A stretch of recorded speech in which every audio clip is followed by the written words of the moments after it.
sans détention sur le territoire national et nous irons contrôler en tant que parlementaires, rassurez-vous. Merci, Monsieur Vigier, mais on essaie de tenir dans le format de 6 minutes questions-réponses. Monsieur Berrios, vous avez la parole. Merci, Madame la Présidente. Mes chers collègues, cette question s'adresse à Madame la ministre de la Culture et un collègue du gouvernement répondra, je le suppose. Depuis le début, Madame la garde des Sceaux, depuis le début de l'année, une inquiétude grandit dans les conservatoires qui ont un cursus professionnalisant de 3e et 4e cycle. En effet, les directions régionales des affaires culturelles n'accordaient des bourses qu'aux étudiants déjà boursiers.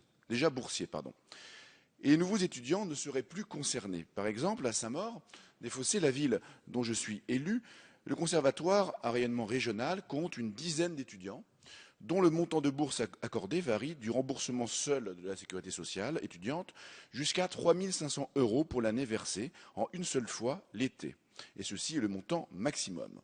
Jusqu'encore récemment, les dossiers vierges arrivaient au conservatoire et la DRAC indiquait le montant que les étudiants pouvaient espérer.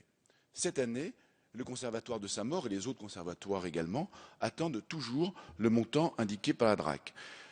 Ce dispositif, je le rappelle pour chacun, ce sont des bourses qui ont un caractère profondément social et qu'elles sont versées aux étudiants les plus démunis dans des corps CA d'excellence comme les conservatoires, mais aux étudiants les plus démunis qui font un effort et notamment pour accéder à la musique et à l'excellence en matière musicale. Les étudiants des conservatoires n'ont pas accès à d'autres bourses, sauf s'ils sont inscrits à l'université, par exemple en musicologie.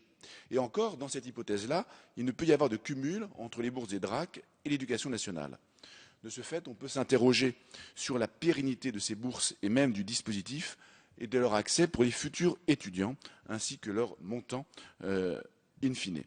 Aussi, Madame la Ministre, ma question est la suivante. Qu'entendez-vous faire pour l'avenir de nos étudiants et pour pérenniser ce dispositif qui sied, je crois, à tout le monde et qui est un élément déterminant dans le développement de la musique et notamment de l'excellence de nos conservatoires. Merci, Monsieur Berrios. Madame la garde des Sceaux, merci de bien vouloir répondre.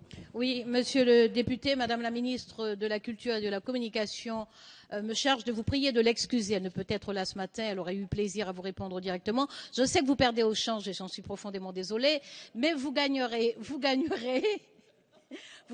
en temps parce que la réponse qu'elle m'a communiquée est d'une plus grande sobriété que celle que j'ai mauvaise coutume de faire, ce qui vous permettra très probablement de répondre et je vous assure que je lui transmettrai. S'il y a insatisfaction de votre part, je me chargerai très très vite de l'en alerter. Madame la ministre donc me demande de vous répondre que, comme vous le savez, la loi du 13 août 2004 relative aux libertés et responsabilités locales a organisé la répartition des compétences entre les collectivités territoriales et l'État sur les cycles d'enseignement spécialisés en clarifiant le rôle respectif de chaque niveau de collectivité publique dans l'organisation territoriale des compétences. Les communes et leurs regroupements se sont ainsi vus confier les enseignements initiaux, les régions l'organisation et le financement du cycle d'enseignement professionnel initial et l'État la responsabilité des établissements d'enseignement supérieur artistique. En parallèle, la loi a prévu le transfert aux départements et régions des crédits que l'État continue d'apporter à ces établissements. Néanmoins, et notamment faute de volonté des départements et des régions, les dispositions financières de la loi de 2004 n'ont pu à ce jour être mises en œuvre et les crédits d'État décentralisés, entraînant aujourd'hui de réelles difficultés. Je suppose qu'il faut peut-être un peu nuancer et que c'est certains départements et certaines régions.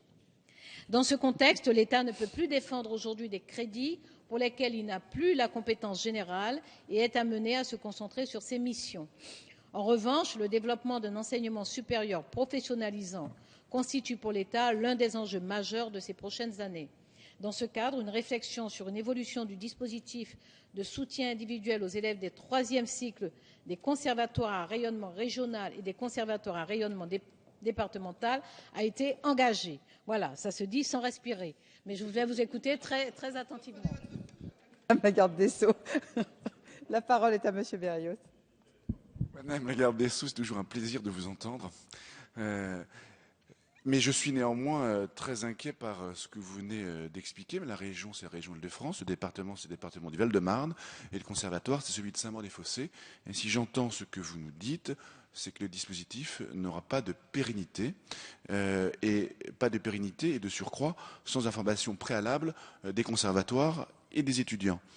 C'est très dommageable. Ces établissements d'excellence, naturellement, peuvent continuer à vivre. Néanmoins, c'est barrer l'accès à ces établissements d'excellence à des élèves qui ont atteint le niveau, mais qui, pour des moyens, pour des raisons de moyens, ne peuvent pas continuer ces études. Et là, je crois qu'une des missions de l'État, puisque vous avez parlé des missions de l'État, c'est d'assurer que les DRAC puissent aider ces étudiants-là.